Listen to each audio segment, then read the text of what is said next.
It's time for the Hockey Minute, your source for all of today's hockey news with some opinion. Strap in for the fastest news in the NHL. This episode is proudly brought to you by fucking nobody. We don't have any sponsors. Now, here's your hosts, Brandon and Ryan. And here we are. Welcome back to another edition of the Hockey Minute. I am your host, Brandon. With me, as always, my co-host, Ryan. And before we get into today's incredible show, look, we need your help to grow our show. And the best way that you can do that is to just subscribe with whatever podcatcher you use. Steal your friend's phone, subscribe there too. Leave us a review on iTunes or a voicemail if you're fired up about something we said or something you think we should be doing better. We'll play it on the podcast, I promise. All right, let's get into it. Ryan, how you doing, man? I'm doing really good, buddy. How are you? I'm doing good. My little kitty cat got into a little fight with something. I don't think it was a raccoon because she's doing all right, but she got a little abscess on her foot, so I had an adventure taking her into the vet. She, everything's fine there. You take it in, they jab her with some antibiotics, and they take her out, but the whole process is like, I don't even know how to explain it. You have to sit in your car and call them on the phone, and then wait for them to bring out your prized pet, your sweet possession, and then stick it down, a social distance away from you from the car, and then, awkwardly stick the thing through the window while you pay, and then try and give you the instructions on how to care for the cat, and the whole thing just feels so fucking bizarre and impersonal, and I don't even know, man. I fucking hate it. But it got me thinking that I want to get into start selling these stylized masks, because these people that were coming out of the vet clinic have these ninja-looking masks over their faces, and it just, man, have you seen those plague bringers masks that they used to wear in whatever it was, the 1500s during the bubonic plague, with the big fucking beak on the front? Yeah. Yeah, I think we're going to need to make some Hockey Minute branded plague masks coming out. There we go. We'll get right on that. I'm surprised, though, with your cat, they didn't just have you, chuck the cat. The vet comes out 6 feet away. He's like, just throw it in the window. Toss it. He fixes it. He's like, okay, go along, Brandon. Tosses it back to you, and away you go. That's it. Well, maybe we can write some advice coming up. All right, so today we're going to get into the Central Division breakdown. So in today's episode, we're going to cover Chicago, Minnesota, Nashville, and the Winnipeg Jets. So, Ryan, why don't we get started with the Chicago Blackhawks? Oh, boy. I don't feel any sympathy for Blackhawk fans because they won 3 cups in 7 years. Right. And so you'll have a tough time garnering any sympathy from me. But you know what? I was poring over some stats, and there's an equal amount of bright spots with weak spots, and it was kind of surprising to take a look at the stats and see that the bright spots were not the kids. It wasn't Alex DeBrincat, it wasn't Dylan Strome, it wasn't Kirby Dach, it was Patrick Kane and Jonathan Toews. Patrick Kane, right. 84 points in 70 games, is not at all aging, apparently, aside from that hairline. And then Jonathan Toews. Easy now. Oh, sorry, sensitive. But Jonathan Toews, too, 60 points in 70 games. And this is a guy who's caught heat the last 5 or 6 years as being overrated and overpaid. And he's just quietly been improving his offensive game the last couple of seasons. But what did you see from them this year? Was there anything that caught your eye when you were watching games? Yeah, I think just on the Jonathan Toews point, I've always been such a big Jonathan Toews fan. I don't know, maybe it's like the Canadian in me, but I love the humble, good hockey player. It's why I love the Bo Horvats and those kinds of players, just guys that seem to get down to their game. And Toews had a really shitty year last year, like the previous season. Will you please stop misrepresenting facts? I think people were starting to question him and asking if he was done and if he was falling off. And he seemed to have a chip on his shoulder and a point to prove this season. So I love seeing him come back and basically carry a team again, and considering the quality of the rest of the team and what everybody else is doing. Aside from Patty Kane. So, yeah. Hey, I'm going to cut you off there. The season you're talking about was 2 years ago, because last year he had 81 points in 82 games, but the year before that Oh, shit. Yeah, the year before that, though, he only had 52 points in 74 games. Did I just fucking time warp that, though? That's amazing to me. Because I know last year he had, they started pumping his tires again. So funny how that works, eh? Oh, that's funny. Wow, Jesus Christ! I just totally memory hole the whole season. Well, yeah, so did most Blackhawk fans, but yeah. Yeah, man. Just on the Jonathan Toews point, it's just awesome to see him coming back. The ability to carry a pretty poor team, aside from Patty Kane, is another gold star on Toews' resume, and it seems like he still has it in him to carry it for another run at the Cup if they can actually get the supporting cast figured out. And as far as the supporting cast goes, I mean, let's just take a look at Alex DeBrincat, signed that big contract. I mean, what we were just talking before we recorded, I think you said it was $6.5 million. Yeah, 6.4. Yeah.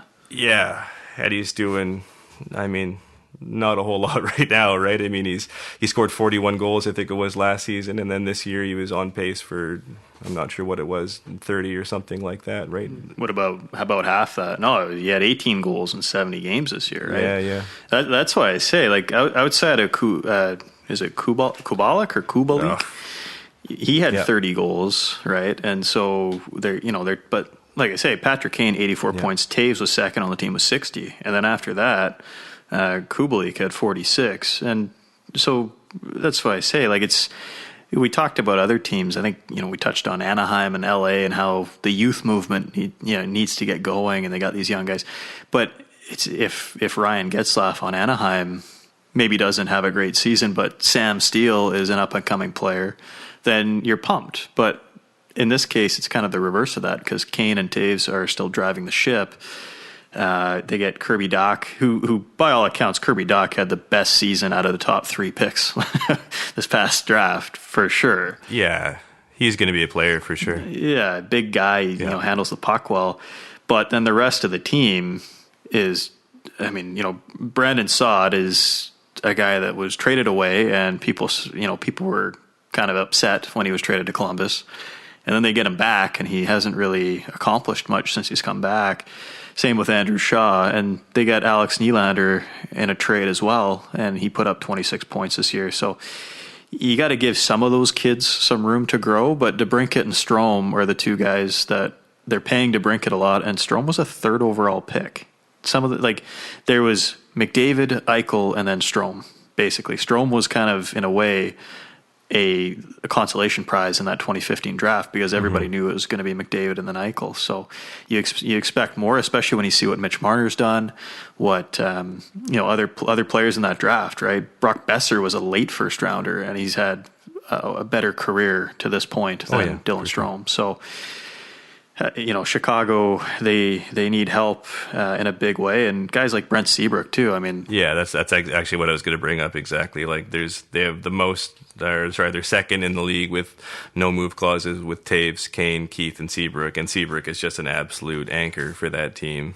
Like, I mean, he's obviously a pretty prideful guy, and I think he's going for multiple surgeries, right? He was going for shoulder, and I can't remember what the second surgery was, but hip or something. It was I think it was both hips. Yeah.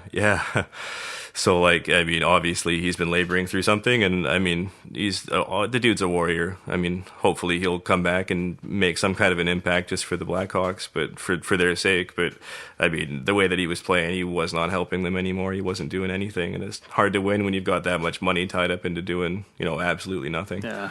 If you had to give these guys a grade, though, what are you giving them? On their year, I mean, I just going into the season, I really didn't expect a whole lot from them. I mean, they won their 3 cups. They're a rebuilding team in my eyes, and I kind of expected them to finish about where they were. And I mean, honestly, I was surprised by their late season push. I'd probably give them a C plus, something in that range. Like, they still do have a bright future ahead. I'll never count out a team with Patty Kane and Jonathan Toews. It's just those guys are proven winners.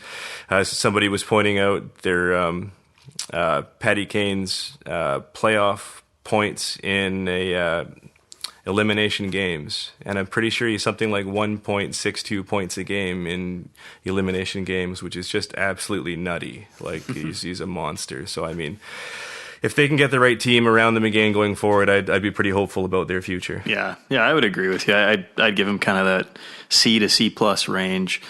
It's just a matter. It's been so much turnover, right? Quenneville's gone, McDonough's gone. and all the guys they brought back to try to recapture some glory, it just hasn't worked out. So, but like I say, nobody from, I mean, you're a Canucks fan. I'm from Vancouver. I don't feel bad for them. So, No. I mean, honestly, all I want is one cup win, and that will just sustain my bitterness for the rest of eternity. So, well, we'll move on. We'll move on to the Minnesota Wild here. And this is a team that is, I mean, it's just hard to care about. I feel like they've been mired in mediocrity for eternity. Yeah, this is a team that I sometimes forget even exists because they've just been so average. They've made moves to try and go for it, but then they just continue to be mired in that same mediocrity. I mean, in a way, I can empathize being a Canucks fan, but man, they've been having a really tough go of it. So, I mean, looking at their season overall, pardon me, going into the season, I didn't have really any expectations for them to do anything. I know they feel like they're a perennial playoff team, but I feel like they're a perennial bust. I don't know, Ryan. How did you feel about the season going into them for the Wild? Well, this is a squad that right before the season began, they fired Paul Fenton, who had been a GM for about, I think, 11 months. I don't even think it was a full calendar year. Oh, man. How many have they gone through in the last 5 years? Like, it's nutty. And then, so they bring in Bill Guerin, and Bill Guerin is a guy who's been there. Like, he's a longtime NHLer. He knows what some of these guys must feel like. And then they end up just signing Matt Zuccarello to that long-term deal. Now, that was Paul Fenton, mind you. That wasn't Bill Guerin. But they signed Zuccarello to a multi-year deal, $6 million per year until the 2023-2024 season. Mm-hmm. And he promptly comes out and puts up 37 points in 65 games. So you're kind of wondering, okay, he's already 32 years old. You've got him locked down long-term, and maybe not the best move there. This team, though, they're just handcuffed by all these no-move clauses, right? Zach Parise, Jared Spurgeon, who's a good defenseman. I don't mind him having one. But Ryan Suter and Matt Zuccarello all have no-move clauses. Parise, though, there was talk that they might trade him, but then they were going to potentially get Andrew Ladd in return, which is not really, that's, if anything, that's a regression. And you're trading two different kinds of poop. Yeah, right. And they got some good kind of. I mean, Matt Dumba. I'm a huge Matt Dumba fan. Cannon of a shot. He buries guys. Yeah, he's a monster. But and you've got Jonas Brodin as well, who's also a steady rock on the blue line. But man, it's tough because you look at their leading scorers, Kevin Fiala, who's got 54 points in 64 games. He's 23 years old. So you hope that there's just going to be some good progression from him, but I mean after that it's just a bunch of old guys. It's Ryan Suter, Eric Stahl, Parise, Zuccarello. Even just looking down their roster, you got some guys that are just depth players, and then the big kicker to me was they traded Jason Zucker, and they get Alex Galchenyuk in return. That made no sense. Yeah, and it's like, so what do you? So to me, that signifies that they're trying to rebuild. If they're trying to move some of these big contracts, as well as if they're just trading away even a player like Zucker who could score 30 goals. Yeah, and maybe they just didn't want him to rot on the vine in Minnesota. But I mean, like, Jordan Greenway is a player for Minnesota that I just love. Man, I watched him at the World Juniors. He was trucking people then. He's already a fantastic power forward, but I think given a few more years and experience, he's going to be a monster, like an absolute monster in the league. He's, I don't know if you've watched him all that much, but he's just, the way that he bodies people off the puck, the way that he plays in traffic, he almost has a Bufflin-esque ability to move through people. That is just, it's incredible. So, he's basically the only player that I ever key on when I'm watching Minnesota games, because he's the only one who's ever doing anything kind of noteworthy. Yeah, 6'6", 225. So I mean, his numbers this year, he only had 8 goals in 67 games. But 28 points. When you're that size, you're not really. I don't think you're looked upon to provide a ton of offense. If anything, you're just going to be an energy guy and just create some space out there. And exactly. He plays with Marcus Foligno. We talked about him in the past too, and those are two tough guys. Yeah, that's a hard line. They're so I mean, that's the one thing. That's kind of the Bash Brothers that you tune in and you just want to see them wreck some guys. And, that's exactly it. But and the thing is, for Minnesota for years, it was just They almost wanted to just get into the playoffs just to get some playoff revenue, it seemed like. And Minnesota is a hockey crazy state. Like, they're kind of Canada South. Yep. But at the same time, eventually, and I think Bill Guerin's maybe got this in his mind based on some of the moves he's made, you sort of think, okay, maybe we start blowing it up and we start trying to draft. How many times can you blow it up, though? Like, that has to be what the fans are thinking. Like, how many times can you rebirth? Like, do you mean, like, fully blow it up? Like, finally launch everybody into space, recoup all the draft picks you can, and start from there? I mean, you go to Ryan Suter and Parise and you say, guys, what's it going to take? You know, where would you want to go? We don't really want to keep you. Because the other problem is that those guys make so much money for such a long term. Yeah. So that's the thing, is you have to almost go to them and say, listen, guys, we're not going to win anytime soon. You guys are warriors. Ryan Suter plays, like, still to this day, plays 25 minutes a night. And I feel like you almost go to him and say, we want to give you a chance to win. Just tell us where you want to go, and we'll trade you for, you know, some picks or something just to help us rebuild, and it gives you a shot where maybe you go to a team, kind of a middle of the pack team, and they can eat some of your salary. We'll retain some of the salary, and then it gives you a chance, right? Oh, that's tough. I mean, it's tough, but we've seen it done though, right? Like, how many times do teams at the deadline, they say, we'll take on this guy who's making $5 million, and we'll give you, instead of a third rounder, we'll give you a second rounder, but you got to retain half the salary. We're talking post COVID, where the salary cap may flatline or even go down, though, right? Like, who knows how hard it's going to be to offload the Louis Eriksson. Like, I think, honestly, the best hope for these teams is that a compliance buyout becomes an option should the salary cap stay even. And the calorie sap, yeah. We'll keep that one in. Yeah. Yeah, so anyway, for the Minnesota Wild, though, the one last point I wanted to make is about their GM Bill Guerin, and is he going to be on the carousel long enough to actually make an impact, or is he going to make a couple of moves and then 18 months down the road his goodwill is worn off from management, and the seat gets hot again and off he goes, and they're starting again from basically scratch? I don't think he would have taken the job if he couldn't. Like, Craig Leopold is the owner of the Minnesota Wild, who's just a complete character, because this is a guy in the last lockout with a half season.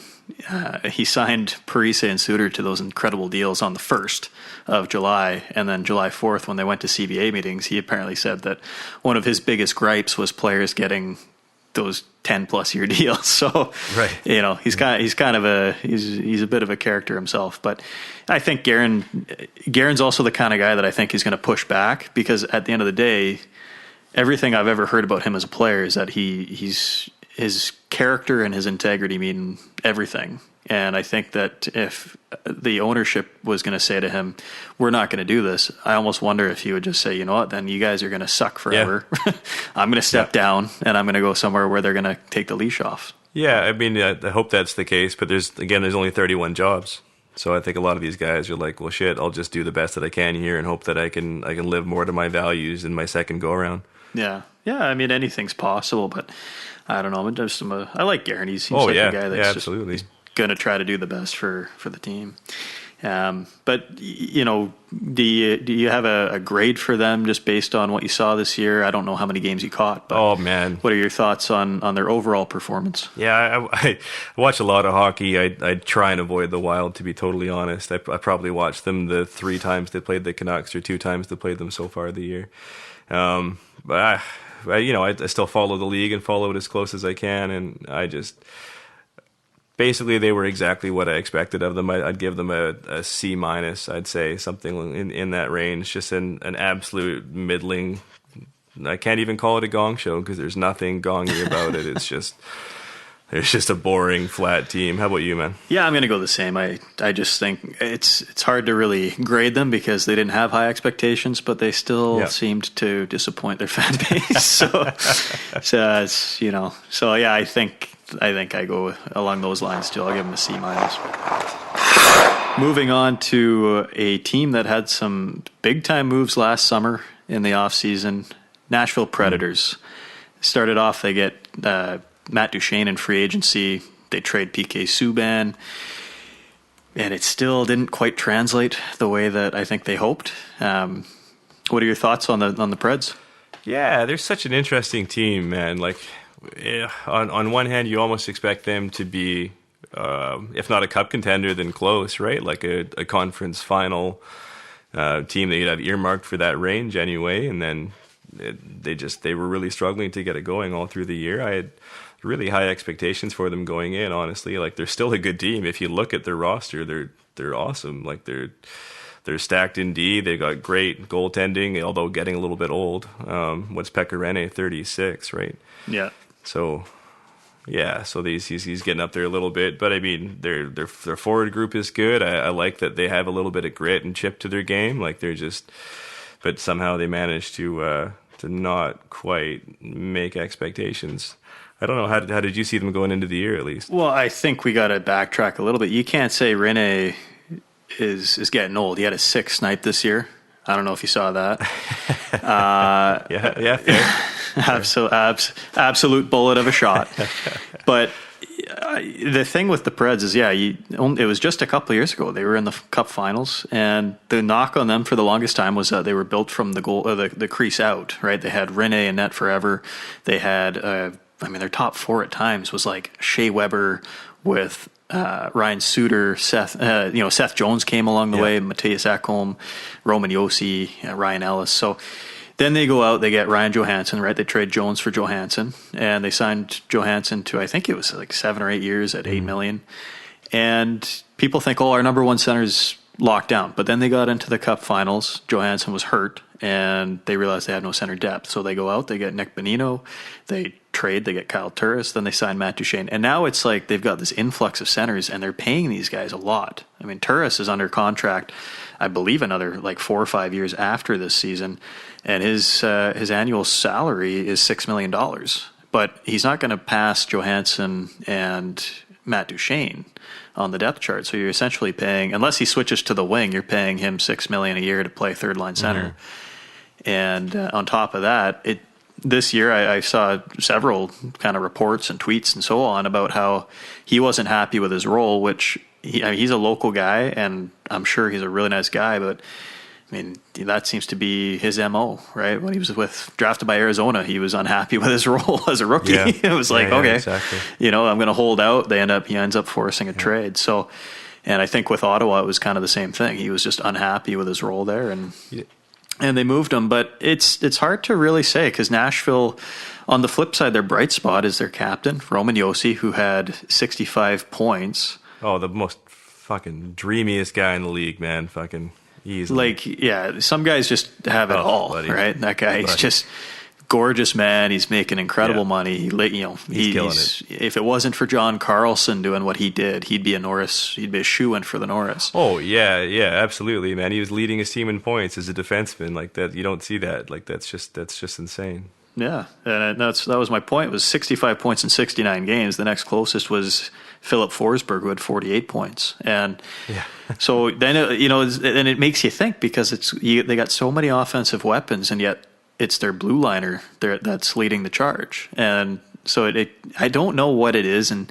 I don't know if Peter Laviolette's maybe lost the room a bit, because he seems to have a track record of, he's got kind of that hard-nosed guy. Buy in for 2 or 3 years. Yeah, right? Like, I don't know if you've ever heard the stories of him when he was with Philly, and how he kind of was trying to get all the players to stop partying and everything. And they said, but we're winning games. What does it matter? He said, no, this is, if we're going to win, we need you guys to quit hitting the bars. And I'm not saying that's what's happening here, but he is that kind of a personality where I think he gives everybody some room to be themselves. And then when things go south, I think he tightens the leash. And that's why I think Kyle Turris is unhappy. And I think that's why maybe some guys just haven't produced. Now, granted, dude, I live alone with no roommates, no kids or anything. I got plenty of time to think of stuff. So that could be a total pipe dream on my end of just thinking Laviolette's alienated his team. But it is kind of Laviolette as a coach with the Canes won a cup, and a few years later, just lost the room. They get rid of him. He goes to Philly, takes him to a cup final. They lose the cup final. Yeah. He sticks around a couple more years. They get rid of him. Nashville picks him up, right? And the cycle continues. So I'm kind of wondering if that's where he's at. I think Kyle Turris is such an interesting story, and I mean, another tip of the hat to Pierre Dorion, the GM of the Ottawa Senators, who seems to have this uncanny knack for knowing when a player is peaked. and kind of reclaiming whatever assets he can for them. And people scratched their head at the Kyle Turris trade at the time, and he's proved to not really do that much since then. I mean, he didn't do anything in Colorado. In Ottawa. Yeah, so well, I mean, well, that's sort of being with Pierre Dorion, right? He wasn't doing that much in Ottawa before there for him, and then he moves him for, I can't remember what he got for him. That was a 3-team trade, so it was, yes. Yeah, exactly. It was Kyle Turris, Matt Duchene, and then Andrew Hammond, Shane Bowers, ended up being Bowen Byram, all that kind of stuff. Yeah. On the Kyle Turris point, it seems like he's, again, like you're saying, it's $6 million for not a whole lot going forward, and Pierre Dorion managed to see that. Obviously, with the Erik Karlsson thing, it's the same story. So he's a GM working in probably the worst working conditions in any environment, and still manages to get it done. But back to the Nashville thing, you're saying you had a Kyle Turris story? Well, just quickly, like, this was years ago. He had just been drafted, and he. Many people may not remember this, but he actually spent a year at University of Wisconsin. So he gets drafted from the BCHL. And I guess that summer before his 1 year of college that he went to, my brother was in Osoyoos. My older brother, Corey, told me this story like years ago that I guess they were like hitchhiking in Osoyoos or something like that. And Turris and his mom picked him up. And I guess they were chatting with him, whatever, just hanging out. And his mom was like trying to give Kyle like a mixed drink, like a rum and Coke kind of thing, like telling him it was Coke, and then just being like, "Oh, I should drink this."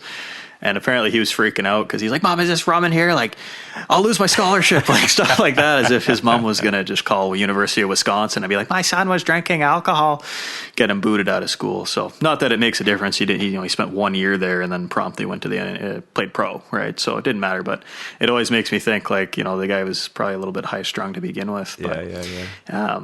But anyways, did you have a grade for Nashville this year? Yeah, for sure. I just wanted to quickly touch on a couple other little players on Nashville. I think Nick Bonino is somebody who's like criminally underrated as far as his like defensive responsibility and just what a smart player he is. So I think that Nashville still has probably what it takes to be an absolute contender if they make a couple of tweaks there. I'd be curious to see if Laviolette does have much more of a leash in his tenure there. There is a cornucopia of coaches available this offseason, I think more than has ever been seen as far as like kind of grade A, top tier coaches that are ready for the picking. And I wouldn't be surprised at all to see them make a move there. As far as a grade for Nashville, I'd probably give them a B- or a C+, kind of in that range. Like I was saying off the top, I really expected them to be just have another phenomenal season, and they didn't quite get there for me. How about you? See, I gotta disagree with you. I actually go lower. I go C-. Really? Because they trade Subban. They traded Subban to make that cap space for Duchene, and Duchene just didn't really play the way that I think they hoped. Yeah. And it was a gamble. And the thing is, it's not like this isn't trading at the deadline to get Duchene. This is, we signed you long term, and year one of your contract, he just hasn't really done that great. So I think it's a C-. I think it's a failure all the way around, because I think that Nashville, you touched on a little bit, their core is getting older, and they need to win, and it just hasn't happened. All right, moving on to the Winnipeg Jets. And going into the season, for me, I looked at what happened to the D for Winnipeg specifically, with Trouba leaving, with Jesus Christ, I can't remember the giraffe that plays for the Canucks right now. I'm having the worst brain fart. Tyler Myers, that's right. The largest, slimmest man to ever wear a Canucks uniform. Just like the way that they were decimated, I'd expected absolutely nothing for them going into the year. And there was a lot of things that kind of culminated to make them have a really decent season and actually have a chance at the playoffs. I think most of all being Connor Hellebuck, just absolutely standing on his head all year. He's basically said that he wanted to be a number one, if not the number one goalie in the league, and I think he's setting out to prove it. He's done it for a few years, but I think this year was just a kind of a above and beyond. Pat Laine coming back and having a real rebound season after not doing all that much this previous year, and kind of signing a show me deal in the off season, set him up for just being a monster and coming back as an all-around player. Kyle Connor is a phenomenal player, man. He's so underrated in everything that he does. He's got a shot that's as good, if not better, than Besser's, which is going to get me ostracized here. I'm just going to have to change my address. But he's a better passer. He's grittier in the corners. He's just he's an all-around. He's just a phenomenal player. Yeah. Anyway, how did you kind of look at the Jets going into the year, at least? Well, same as you. We saw in a short order of time, it was like Trouba gets traded. Yeah. And Tyler Myers leaves, and then, you know, it's almost like Byfuglien was sitting there and saw these moves happen and was like, fuck that, I'm not coming back and being the number 1 and the number 2 D-man. All he thinks about is vacation. My dog ate my jersey, or whatever you said.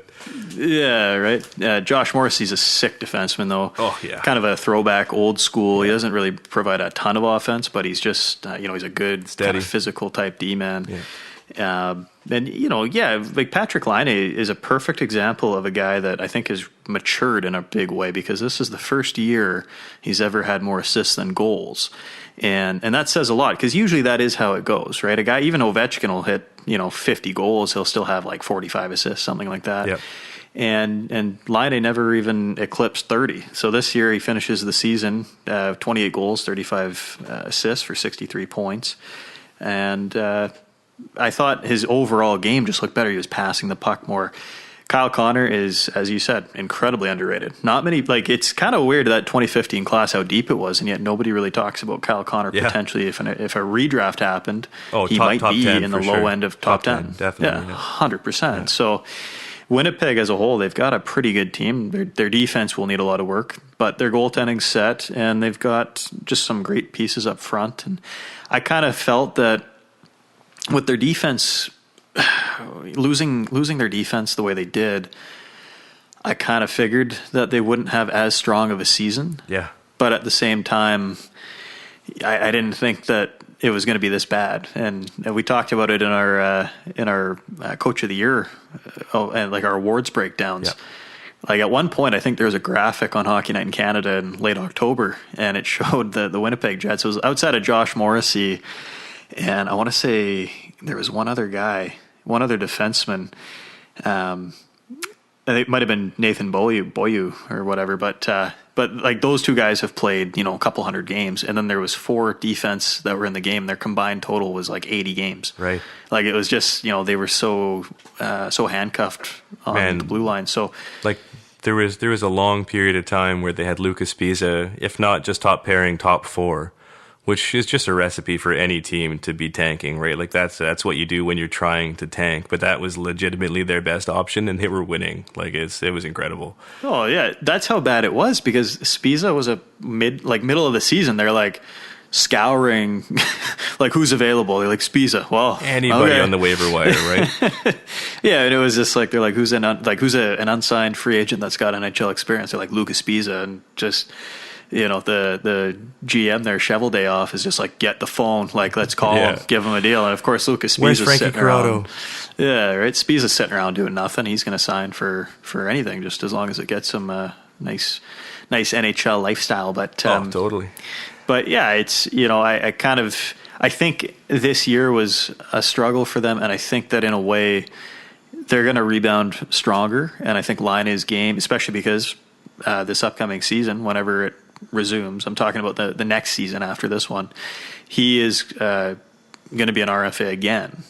And so that show me deal that you mentioned, well, he's in the middle of showing. Like, he's a big body. Yep. He was using his strength more, his size more, and he is distributing the puck better. And honestly, that's what, if you're a pure goal scorer, but you can still net 40 assists a year potentially, that's what's going to get you, an extra $1 million on your contract per year. So man, and he's a trigger man, unlike the league hasn't seen except for Ovechkin, right? Like, he's just on that other level for what he can do, and having the option of being able to pass is such a threat that opens up so much more space. And just the thought that he can dish it to somebody on his line means that they need to give him a little bit of extra room, and that's all he needs to get that shot off. So it's just, he's doing himself such a favor, and I honestly really didn't expect it out of him. I kind of thought he'd be forever a story of what could have been, and he's kind of proved me wrong there for sure. I wanted to touch on Paul Maurice and just what an awesome job he's done, and how he's kind of evolved his game as a coach as the newer generations have come in and demanded that you handle them differently. And I thought he handled the I don't know what you want to call it, the Me Too of coaching rather gracefully this year, when he basically said that, I've said some shit and we're all moving forward kind of thing. He seems to handle all of the adversity that they've been dealing with the Jets with absolute grace. He's got a hilarious sense of humor that I think you need to have if you're dealing with a hockey ravenous market like Winnipeg. And he's kind of the glue that's kept that team going, and just, absolute credit goes to him for doing such a bang up job there. How would you grade them on the year? Sorry, why are you laughing? What did I say?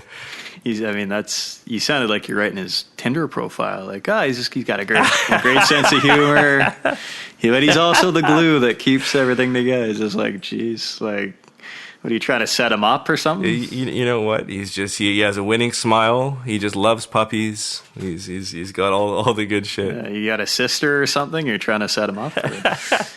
Well, look, my dad's actually from Winnipeg, so I'm hoping that I've got some ins, and he'll hear that we did this podcast, and then we can get him on as our first NHL guest. There we go. As far as your question about my grade for Winnipeg, I think considering what the adversity they had this year, I give them a B. Like, I think that they deserve that. And Hellebuck stole the show this year. And realistically, if he wants to continue doing what he's doing, great. I just think that it's hard to ask a goalie to do this every single year. But their offense is not the issue, right? Laine, Connor, Scheifele, Blake Wheeler.